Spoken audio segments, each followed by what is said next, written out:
house cat begging his owner to let the stray cat inside. Then they realize it's definitely not a stray cat.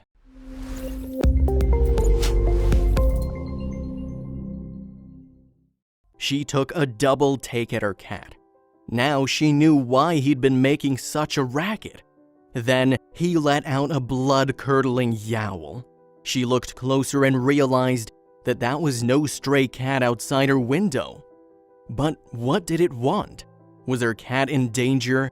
She'd have to wait to find out. Waffles is a typical spoiled and pampered house cat.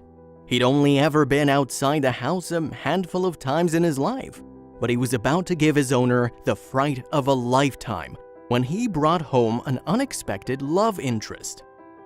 Just what would she think of this stray cat?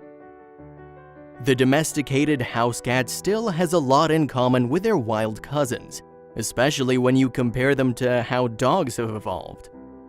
Most cats still have the pleasure of going where they will, when they will, and most importantly, they see who they want to see. And herein lies the secret that many cats keep.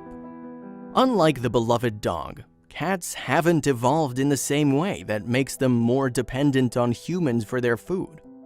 They remain very much in control of their own lives, and perhaps that is what brings us the most joy, that the humble house cat chose us, even though we didn't breed them to do so. And while cats aren't generally thought to be the most social creatures, that couldn't be farther from the truth. Both cats and dogs can have friends scattered all over the neighborhood. That might include your unsuspecting neighbor, another dog or cat, or even an entirely different species. So, Waffles, having retained his ancestors' abilities, is an impressive predator, able to hunt in near darkness in the still of the night. He has the broadest range of hearing among all carnivores, and he doesn't have humans to thank for it one bit.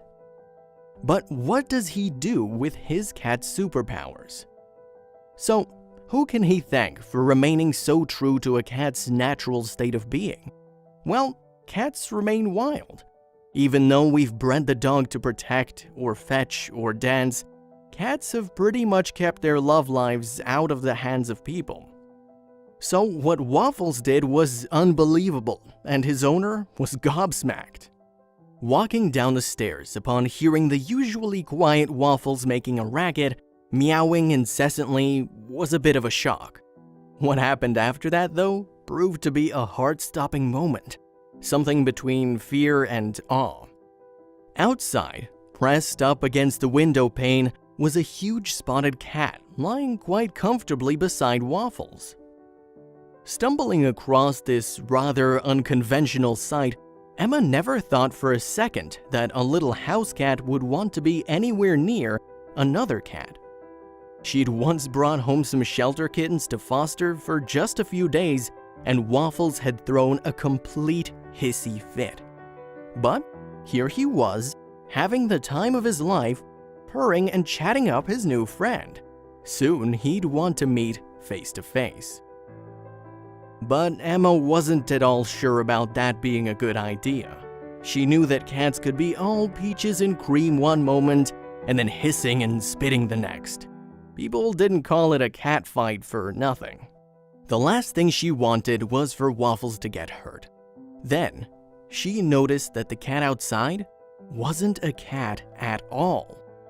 Infinitely curious about the larger cat outside, Waffles spent all of his time following the pretty big bobcat around the house, jumping onto windowsills and quickly running to the doors to follow her wherever she went. And amazingly, she always came back to him, until one fateful day. It was a freezing cold day with more snow forecast when the beautiful female bobcat didn't come back to visit Waffles. He spent his days restlessly moving from one window to another, never settling down for long in order to keep up his vigil for his now departed mate. Emma wondered what had happened to her and hoped she was okay. Time passed and the winter soon became spring. Waffles had been pretty miserable throughout the colder months, and Emma started to worry about his health, as well as his broken heart. He was losing a lot of weight, and she knew she had to act quickly to save him. The vet would know what to do, surely. Emma was gutted. The vet, having put Waffles on a mood enhancer to combat the depression, still wasn't eating what he should be. You could find him sitting on his windowsill overlooking the back garden where he'd first met his wild bobcat friend. What was she going to do if the bobcat was gone for good? One day, Waffles started meowing loudly at the window and standing with his front paws against the glass. Rushing down to see if the bobcat could be back came Emma with a camera in hand. Waffles was ecstatic and happily rubbing up against the window pane.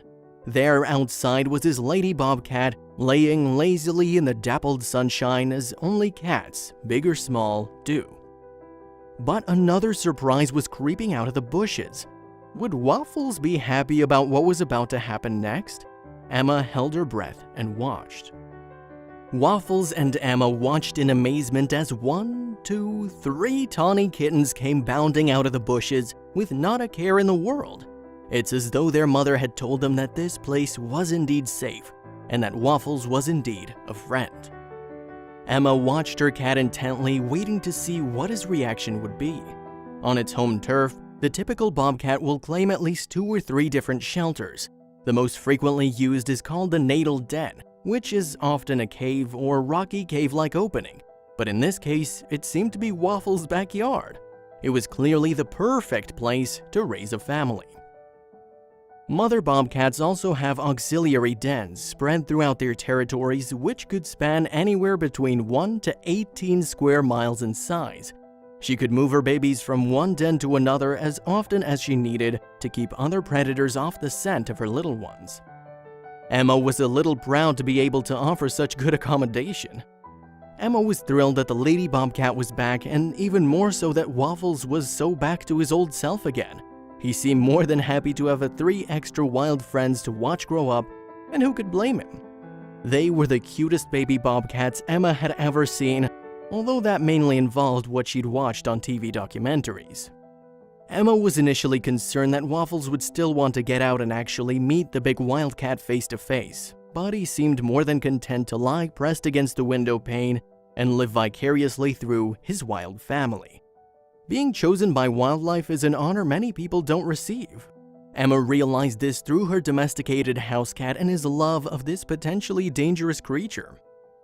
Luckily, Emma realizes that Waffles, as much as he loves the bobcat, is not prepared to deal with such strength, so he will remain inside, and they both can watch the family grow up and thrive.